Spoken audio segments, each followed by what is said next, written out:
all the time. God is good. Okay?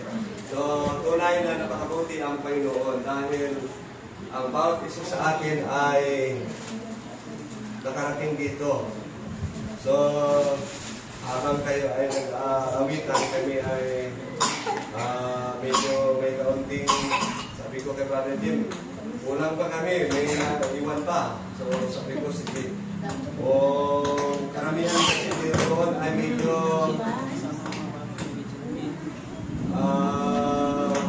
kung sa lakaran pa, medyo mahina na yung tuhod.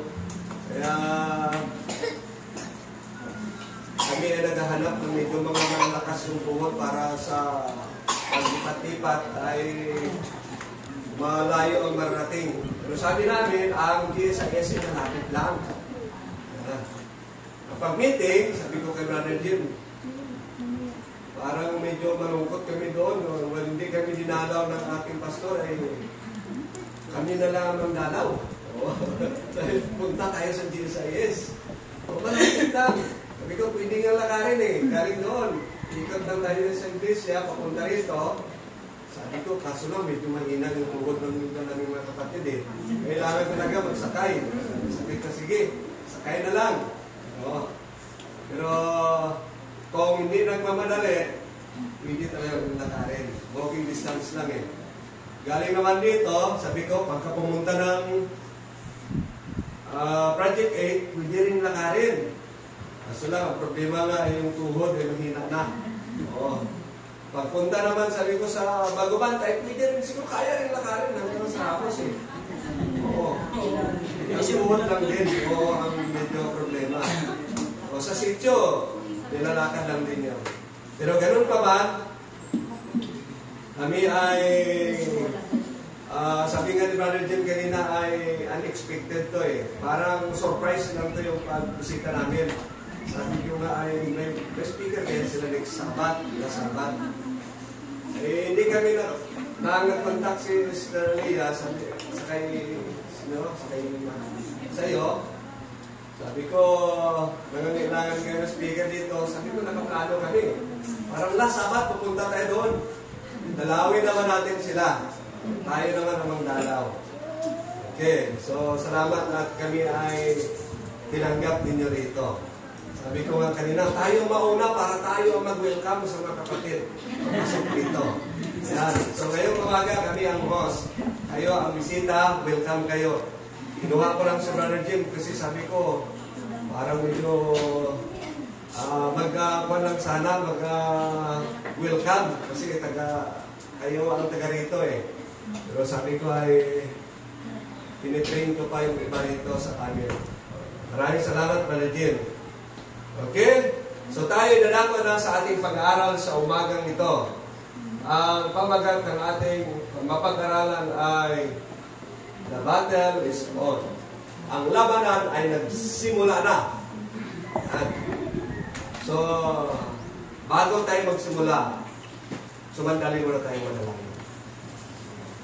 Dakilat mapagpala naming Ama, basbasan ang mensahe na aming mapag-aralan sa oras nito. Ikaw ang manguna sa aming pag-aaral.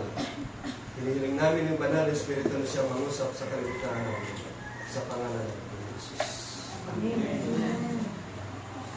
Kung inyong nabasa ang 2 Chronicles chapter 20, ito ay tungkol sa giyera.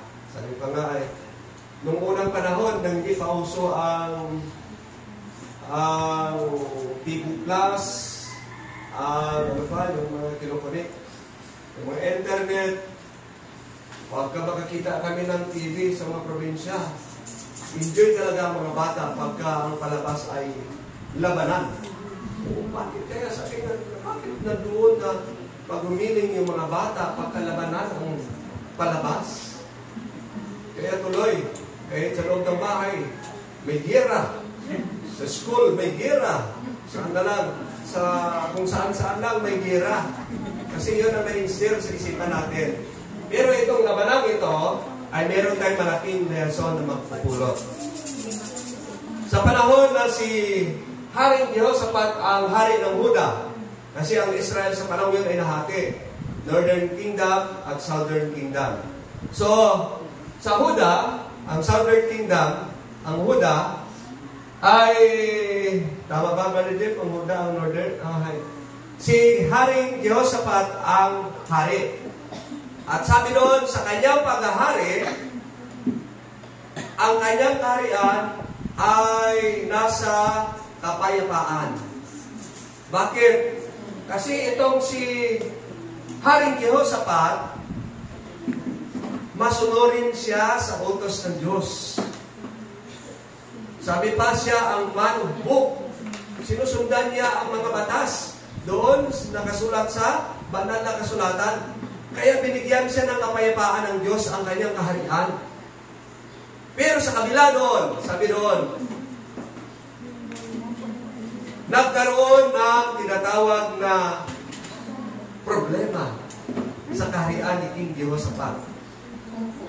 Kung ikaw noong unang panahon ay hari sa isang kaharian, pag merong mga kaharian na lulusob sa iyo, at lalo na pagkamarami, ano kagad ang gagawin mo? Kung hindi ka matakot, maghanda ka. Pero ang karamihan ay ang strategy kaagad mag-usap. Lahat ng mga head ng military, usap. Magkaroon kaagad ng conference para pag-usapan kung ano ang gagawin. Kasi sasakupin tayo ng ibang bansa. Pero itong si King Jehoshaphat, ang ginawa niya sa 2 Chronicles chapter 20 verse 3, then Jehoshaphat was afraid. Pag ikaw ay sasakupin, siyempre ang iyong maramdaman na yan rin. Matakot ka rin. Siyempre, natakot. Kasi hindi lang isang kaharian ang sasakop sa kanya. Hindi lang dalawa, kundi 3 kaharian na combine. So, 3:1, 3 kaharian mag-combine para sakupin ang kaharian ni King Jehoshaphat. Nang nabalitaan niya na nag-cross na doon sa River Jordan ang mga kalaban, nanginig si King Jehoshaphat, natakot si King Jehoshaphat, sabi niya doon. Pero nang natakot siya, ang una niyang ginawa. Ano ang ginawa niya? Then Jehoshaphat was afraid and set his face to see the Lord and proclaim a fast throughout all Judah. Nang nalaman ni King Jehoshaphat na sasalakayin ang kanyang kaharian ng 3 kaharian, natakot siya. Pero ito ang magandang ginawa niya. Nang natakot si King Jehoshaphat sa personal niyang pagkatao bilang hari, hindi niya nakalimutan na lumapit sa Diyos. Ito yung isa sa mga dapat nating ma-instill sa ating isip. Minsan, sa lesson natin kanina, ang napakaganda, di ba? Yung free will, ay binigay sa atin ng Diyos sa pagpili kung ano ang dapat nating piliin. Si King Jehoshaphat, pinili niya kaagad na lumapit sa Diyos. Hanapin niya ang Diyos sa panahong yon. Hindi niya pinili na i-conference ang mga general, ang mga matatapang niyang mga sundalo. Bagkos, pumunta kaagad siya sa templo para manalangin. Ano pa ang ginawa niya? At nagdeklara siya ng fasting and prayer sa buong kaharian niya. Sabi niya, lulusupin tayo ng kaaway, kailangan tayo mag-ayuno.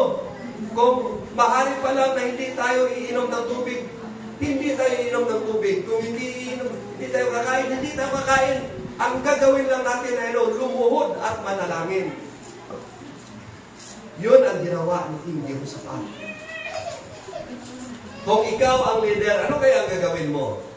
Siyempre, kung ako, sino ba yung matatapang dito? So, ito kaagad ang, ikaw ang saunahan. Ikaw dito yung dipinsa. Kami dito sa likod, yung mga mahihina. So, ito yung pangyayari. Si King Jehoshaphat, ito yung story doon. Aatakihin siya ng taga-Moab at taga-Amon at saka mga Miniwites.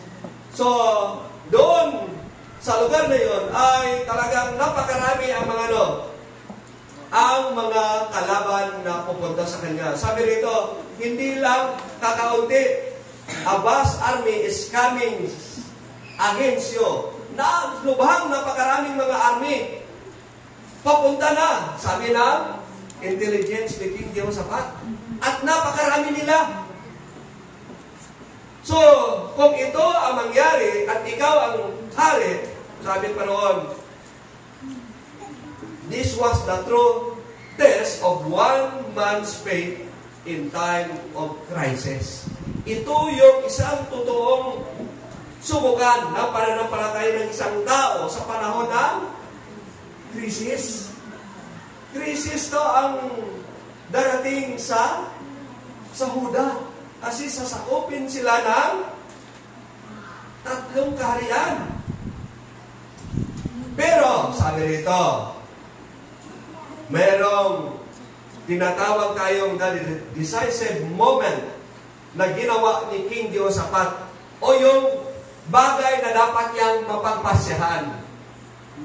Sabi pa nga ay, kung ikaw leader sa isang bansa, ikaw leader sa isang iglesia, ikaw leader sa isang barangay, sa isang munisipyo, o sa isang kaharian, marami ka dapat gagawin.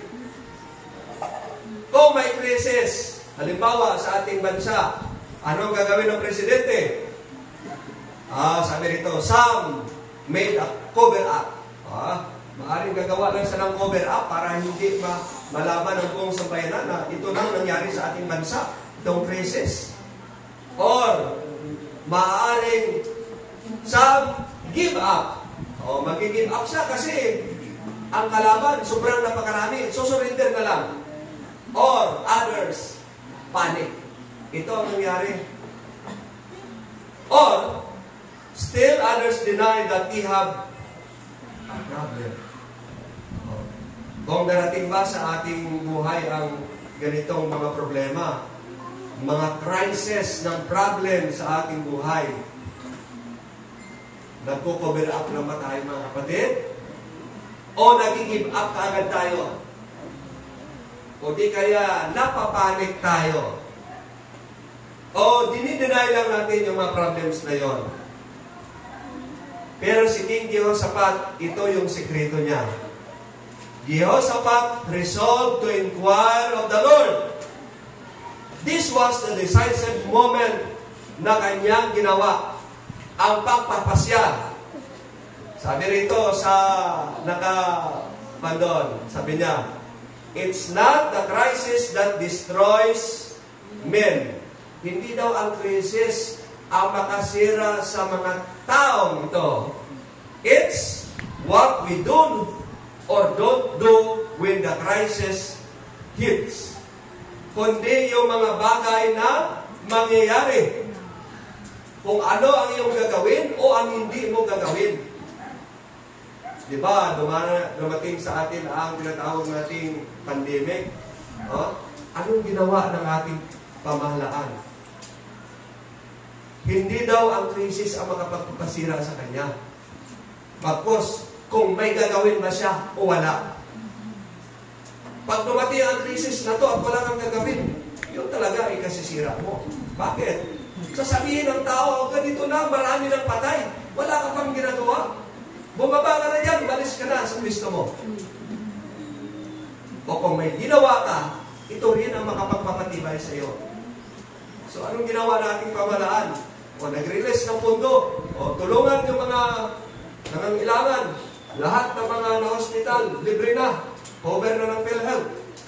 So, walang problema. So dito sa atin, pagka dumanas ang ating pananampalataya ng krisis, anong gagawin natin? Hanapin muna natin una ang Panginoon. Okay. Sabi pa nga rito, kung aagawin ang iyong bahay, ang iyong lupain, pag ikaw ay head of the family, ano kagad ang gagawin mo? Saan ang itak? Saan ang baril? Saan ang mangagaw? So, yun kagad ang ating reaksyon sa ating buhay. Pero ano dapat ang gagawin natin? Saan ang ating Panginoon? Siya mismo ang uunahin natin. Ito ang sikreto ni King Jehoshaphat kung bakit nagtagumpay siya. Okay. Sabi rito, kung ating pag-aralan ang 2 Chronicles chapter 20, sinabi roon, whose battle is it? Anyway, Jehoshaphat. Kanino laban ito? Sabi rito, in the moment of crisis, our greatest danger is discouragement. Kung makita natin ang mga kalaban, agad-agad kang mag-surrender, agad-agad ikaw mawala, agad-agad ikaw madismaya sa iyong pananampalataya, madiscourage ka kaagad, talo ka na. Sa sulat ni Mrs. White, discouragement is Satan's tools. A discouraged soul is a lost soul. Kaya, ang advice sa atin, sabi niya, let us be immune to discouragement. Dapat daw tayo ma-immune sa discouragement. Nang nandoon sa probinsya, ang aking nanay ay, noong unang panahon, ang aking nanay kasi, ay may alaga ito siya noon na baboy. 2. Diyan na sa tabing bahay. Kasi ito yung mga hanap buhay nila noon eh. Itong tiyahin ko, Adventist sila, galing doon sa bundok, bababa doon sa dagat, pupunta doon sa amin. Dumaan doon sa bahay. Dumaan doon sa gilid ng bahay ng baboy. Ang baho dito. Mabaho talaga pag first time kong dumaan dyan. First time kong dumaan dyan sa may Smoky Mountains. Galing ako ng probinsya. Grabe, sabi ko, baho. Bakit dami pa rin tao rito? Alam mo kung bakit sila nanatili doon? Immune na sila sa baho. Kaya sila nakatira doon. Sabi ng nanay ko sa aking tiyahin, kaya na nyo rin baho na yan? Ay nako, sabi niya, perfume na lang yan sa amin. Ano na sila? Immune na. Kaya sabi sa atin ni Mrs. White sa sulat niya, let us be immune to discouragement. Kasi ang discouragement, ito yung tools ni Satan para i-discourage ang God's people. Kung ikaw ma-discourage sa akin, sa palagay mo kaya, nakikinig ka pa sa akin? Ay nako, tumigil kaya Brother Bang sa kadadaldal mo, kamatagdan. So, wala nang makinig sa'yo. Pero sabi pa doon, let us be immune to discouragement. Kung immune ka sa discouragement, ano man na mapagsubok sa iyong buhay, patuloy ka pa rin tatayo at tatayo. Sabi pa, kanino labanan to? Sabi niya sa kay Jehoshaphat, hindi mo ito laban. Ito ay laban ng Panginoon. Sa labanan, sabi pa rito, ang Daniel question, ang isa sa mga tanong dito, will you go in your own strength? Ikaw ba ay lalabas sa sarili mo lang lakas, Jehoshaphat? Or will you go in God's power? Ano pinili ni King Jehoshaphat? Pinili niya na pumunta mo na sa Panginoon, nagkonsulta mo na in God's power. Sabi pa rito, as if the battle is yours, you are in a real trouble. Kung ang labanang ito ay iyo lang, ay talaga, nasa tamang trouble ka. Ito, malaking trouble talaga sa buhay mo kung ito ay laban mo lang. Pero, if the battle is God, you don't have to fight. Diba? You just have to take your position. Kung ang labang ito ay sa Panginoon, hindi ka na dapat Hindi ka na dapat manghinayang, hindi ka naman problema pa. Manatili ka na lang. At panghawakan mo lang ang promesa ng Panginoon. The prophet's final word, sabi rin tayo.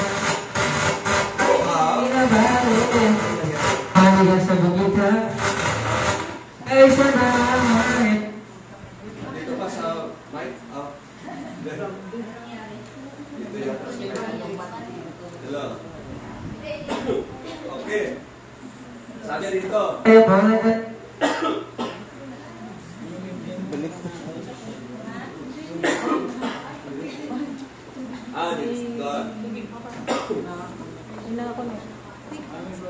Ang sabi rito, the final prophet's word. Sabi niya rito sa verse 17, go out to face them tomorrow, and the Lord will be with you. Ano daw sabi kay King Jehoshaphat? Lumabas ka bukas at ang Diyos ay sumama sa iyo.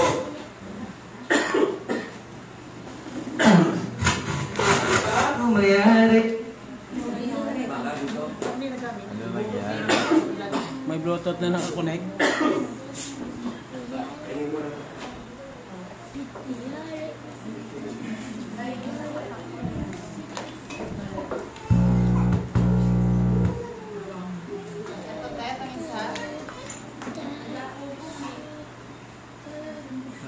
Sabi rito, patuloy tayo mga kapatid. Sige, hindi na lang ako magamit ng microphone.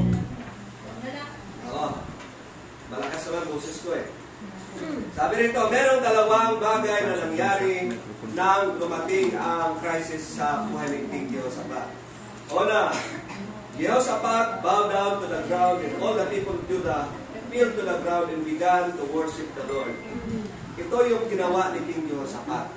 Nagkaroon ng problema, in-order niya, okay, tayo ay manalangin.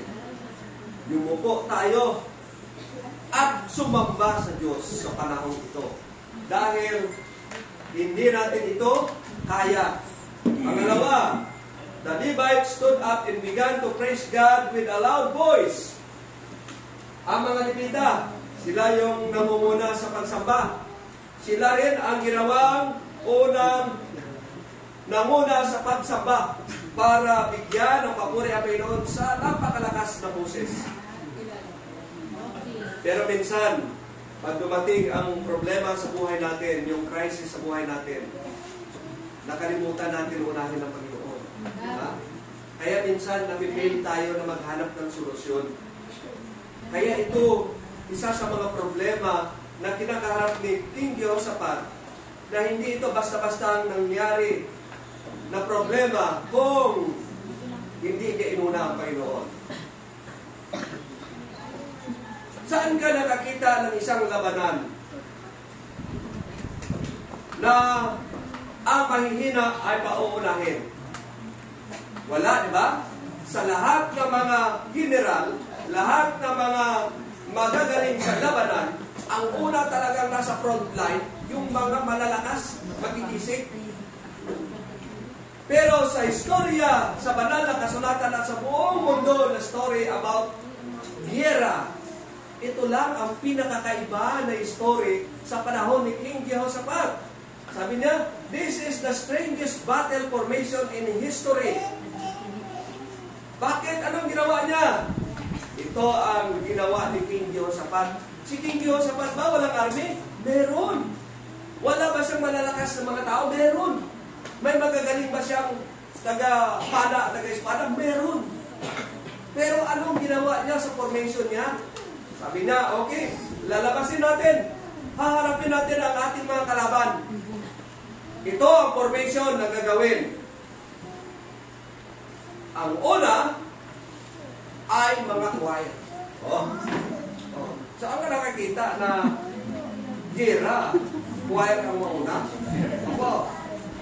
Kaya nga sabi nito, nakakaiba itong story sa panahon ni King Jehoshaphat. Kasi ang una na nasa front line ay ano? Choir. Choir. Pagkatapos, ang mga may armas nasa likod pa. Aba, kakaiba. gagawin na may armas doon? Uunahin mo na patay to yung mga kwarto para may lakas to yung nasa likuran? Hindi kawawa yung mga kwar. Sabi pa doon, parang ginawa ni King Jehoshaphat na napakalaking mamamatay sa kanyang hanay. Pero, sabi rito, nang ginawa ni King Jehoshaphat ang bagay nito, habang sila ay nagmamarcha, minsan nakita ko yung yung The Great Wall. Pelikula na The Great Wall. Yung maraming mga hayop dito na nila-atake ang Great Wall na nanood sila sa Davao. May nagkakaman doon at sa mga labanan, doon lang sila, ang mga sundalo, doon na nakikinig sa mga drummers o mga nagkukumpas doon. Kung anong sasabihin ng leader doon sa drummer, pag sinabi ka, abante, itugtog mo yung abante. So, sila yung pagkan. At ang mga kwento, ang mga taga-tugtog, protektado, doon sila sa safety. Kasi pagka sila yung unang tinamaan, wala lang kamad na maririnig ang mga sundalo kasi siyempre lagating ng mga espada at saka mga hiyawan na wala na silang marinig. Pero doon, habang nagtutugtog yung drums, doon sila nakikinig. Merong isang labanan na kung saan ay kakaunti ang mga sundalo. Pero ang kanilang kamad ay gamit nila yung drums. Ang sabi doon sa story, ang hanay ng isang grupo ay pumasok sa isang liblib na lugar. At sila, sabi pa sa isang labanan, isa sa mga teknik na dapat mangyari para manalo ka sa labanan, sabi pa, is the attack of surprise. The attack of surprise. Surprisahin mo yung kalaban. Itong isang grupo ng mga militar ay na-surprise sila pagpasok nila sa isang liblib na lugar. At ginanatan sila doon. Halos maubos na sila sa patay. So, ang leader, sabi pa, okay, sa sobrang lito ng leader, tugtog, retreat. So, tugtog ang drummer. So, ang drummer din siguro nataranda, imbis na atras ang natugtog ay abante. Hindi na ito ang So, wala na magawa ang mga sundalo kasi ang tugtog ay abante kahit na nagkakatumbahan na yung mga kasamahan. So, nalagay sa isipan na do or die na, abante. So, nagkaroon ng hindi nila mapaniwalaan dahil ang command ay abante, sinunod lang nila, nanalo sila sa labanan. Si King Jehoshaphat, ang advice sa kanila, quiet. Ang kalaban, napakarami. Sabi pa roon. So, parang napakarami. Ang formation, nagkakanda mo na ang nasa unahan Ang mga may armas sa likod. Pero habang sila ay kumakanta, sabi pa roon, singing and praising God. Ang kalaban nila, sabi pa roon, nalito. Nalito dahil sa lakas ng kanilang mga awitan. At ang tatlong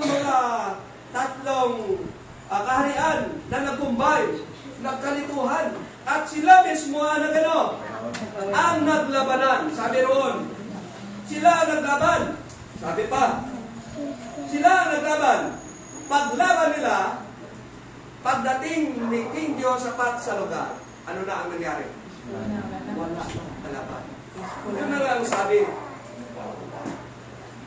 Sabi pa ay, the sound of singing confused the Moabites and the Ammonites. Precisely what happened is unclear. Ito yung nagpaano sa kanila, nagpa-confuse yung sound. Ginamit ng Panginoon ang awitin ni King Jehoshaphat ng mga choir niya para ma-confuse. Malito ang kalaban. At akala ng kalaban, sino itong nagpano to? Ikaw. tinusok ng kalaban, isang tusok din. So, patay. Pareho sila patay. Sabi doon, nang dumating sila sa lugar, sabi pa, wala nang kalaban. Sabi pa, they won a battle they never fought. Napanalunan niya ang labanang ito. Na hindi man lang siya nakano, sabi pa roon, wala man lang isang araw na nabitawan. Wala man lang isang espada na napulot. Wala man lang isang spear na nahagis. Sabi pa nga ng nagkuha ng ticket, ng nanood ng laban ni Tyson, ang year yun. Hindi pa, Brother Jim, pagpasok niya sa arena, pagpupo, pagsuntok ni Tyson, tumba ang kalaban. Sabi, tapos na. Hindi pa na uminit. Parang gano'n ang nangyari sa labanan ni King Jehoshaphat. Sabi doon, hindi man lang sila napawisan. Hindi man lang nadumihan ang mga uniform nila. Ano lang nangyari? Pagpunta nila doon, parang nag-ano lang sila, namasyal. At, sabi pa roon, the rest of the story goes like this. Sabi pa, ang storya ay dadako sila nito. 3 araw silang pumunta doon at naghakot ng uniform, mga equipment at mga armas. 3 araw, nanghakot lang sila. Tapos, another 4th day, ika-4th day, ay bumalik ulit doon. Biruin mo yun. At bumalik ulit para dalhin ang mga armas at lahat ng mga gamit na nakuha nila, lahat, pati ginto, pati mga armas, hinakot nila 3 araw, nahakotan. Grabe. Wala man lang, sabi doon, wala man lang may nalagas, may nasugatan, wala man lang may nabawas na 1 araw sa kanila. Kasi ang Diyos ang nakipaglaban sa kanila. Sabi rito, there are 2 pertinent application. Number 1, great things happen to us when we realize our powerless condition. Ito yung 2 bagay na mangyayari sa atin kung sa ating buhay, ma-realize natin na tayo ay walang magagawa kung wala ang Panginoon.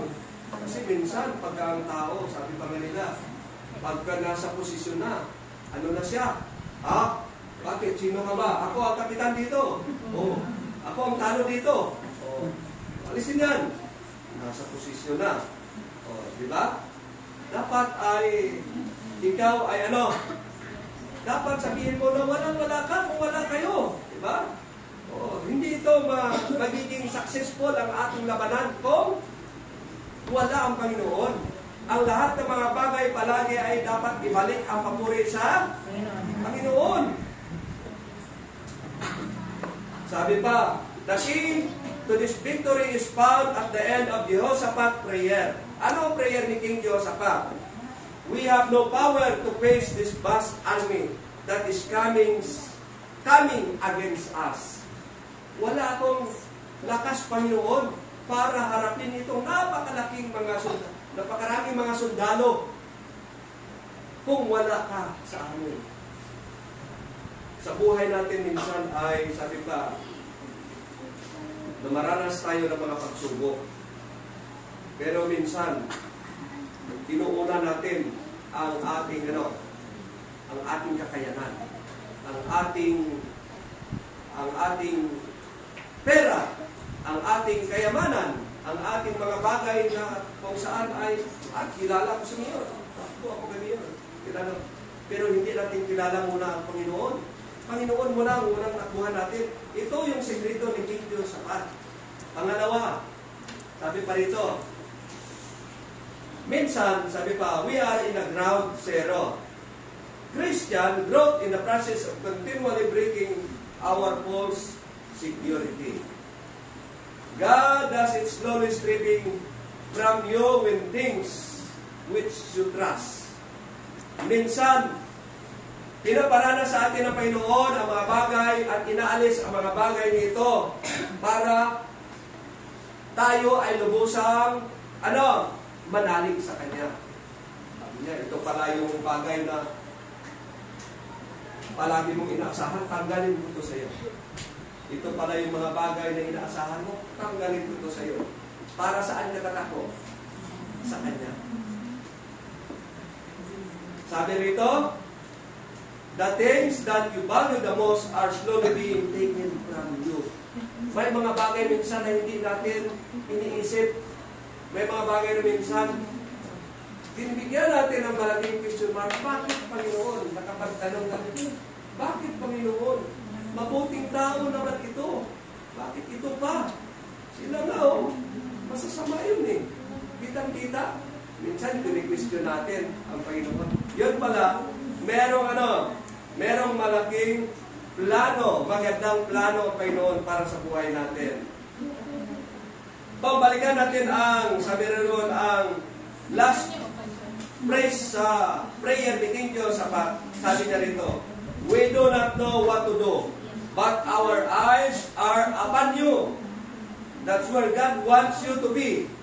That's ground zero. Ito daw dapat ang maranasan natin.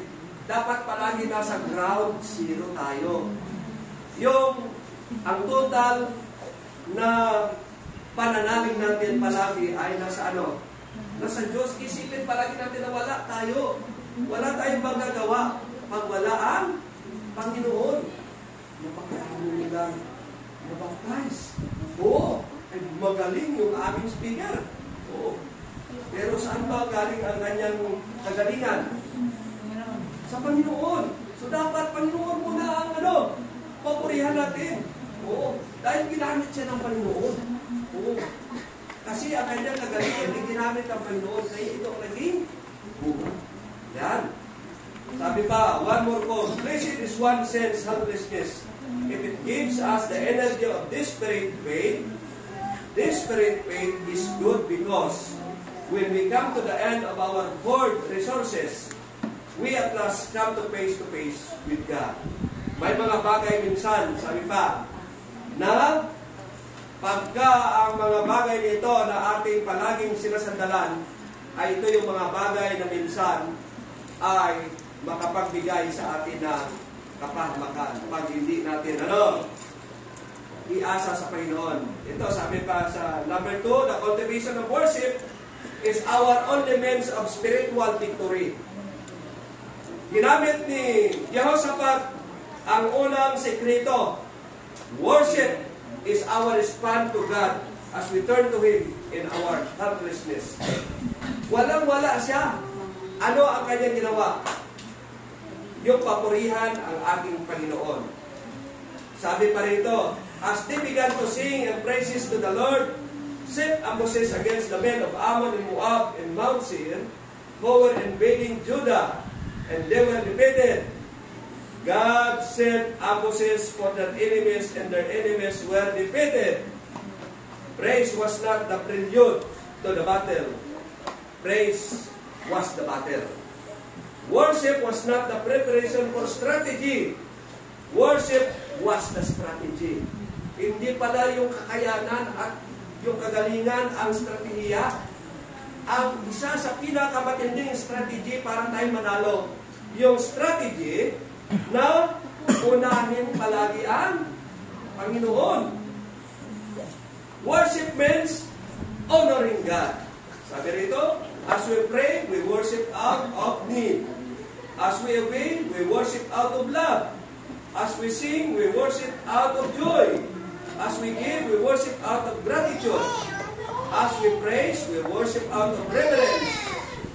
Worship then is preparation for spiritual warfare we face during the week. Sabi pa nga sa sulat ni Mrs. White, prayer is the breath of our soul. Kung ang panalangin ang hininga ng ating kaluluwa, papaano natin palalakasin ang ating kaluluwa? 1 Thessalonians 5:17, pray without ceasing. When worship becomes our lifestyle, sabi para sa last portion, kung ang worship magiging lifestyle natin, we see this great result. Makita natin ang malaking resulta. The battle is not ours, but the Lord's. And He never lost one yet. Dito tayo sa sanlibutan ito, nakikibaka. Araw-araw nakikibaka tayo. Ang labanan ito ay hindi labanan mo at labanan ko. Laban ito ng Panginoon. Kailangan mo lang manatili at bigyan siya ng papuri. There are 4 simple questions. Who do I trust? Sino ba dapat yung asahan? Dapat yung bigyan ng tiwala? Ang Diyos. How do I see myself? Papaano natin tingnan yung ating sarili? Tingnan natin ang ating sarili na powerless. Wala tayong magagawa. What do I do in crisis? Pag dumating ang krisis sa buhay natin, ano ang dapat natin gagawin? Mga problema, mga pagsubok sa buhay natin, ano ang dapat natin gagawin? Worship the Lord. And the last, what does God do? Ano ang gagawin ng Diyos kung ito ang gagawin natin? Ano ang gagawin ng Diyos kung ito ang gagawin natin? The Lord fights the battle for me and for you. Ang Diyos lang bahala para sa labanang ito, para sa iyo at sa akin. The Mighty One will deliver His people. He is God, the Savior, who rescues His people. That's what Solomon meant when he said, the horse is prepared for the day of battle, but victory belongs to the Lord. Ano pa? Admit your helplessness condition. Stop complaining. Start praising. Stand still and see the salvation of the Lord. As He set up the ambush and defeat your enemies, as He can help the helpless, as He can deliver His people, as He can deliver you in ways you've never dreamed of, as He can put a baby in the manger and make that baby the Savior of the world. As the song says, what a mighty God we serve. Rejoice, child of God. Does the enemy have you surrounded? Kahit tayo pinapaligiran ng mga kalaban, do you feel helpless against the foe? Fear, for the Lord is helpless, and lift up your voice. Let fear be vanquished by the sound of your praise. And the last, sabi niya, go into the battle, singing, and you will soon go home, rejoicing. May the Lord bless us. Amen. Sana ang bawat isa sa atin ay mabigyan ng kapayapaan at pag-asa sa isa. Magpalain tayo ng Panginoon. Yan ang